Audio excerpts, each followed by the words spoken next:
Welcome to the Tech Egg. Don't get scrambled. Enjoy the video. In this video, I will explain how to get new Kraken fish in Fisch. To begin, you must reach a fishing skill level of at least 50. This ensures you have the necessary expertise for such a challenging catch. Next, gather your essential gear, a durable fishing rod, and the special Kraken bait. These items are crucial for attracting and successfully reeling in this elusive deep-sea creature. Prepare for an exciting adventure. Before heading out, visit the deep-sea merchant to purchase your Kraken bait.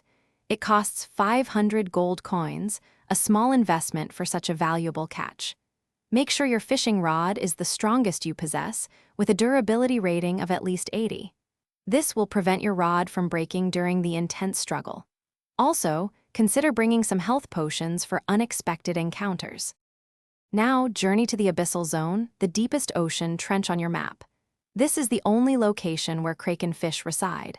Once there, cast your line with the special bait. Be patient, as the Kraken is a rare spawn. When you feel a strong, unique tug, begin reeling it in carefully.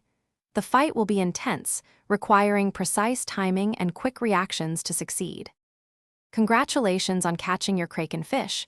You will immediately receive 500 experience points, significantly boosting your fishing skill. You have two main options for your prize. Sell it to the market for a substantial 500 gold coins, or use it in advanced crafting recipes. The Kraken is a key ingredient for powerful enchantments and unique gear, making it a truly valuable asset. Thanks for watching. Consider subscribing if I helped unscramble your problems.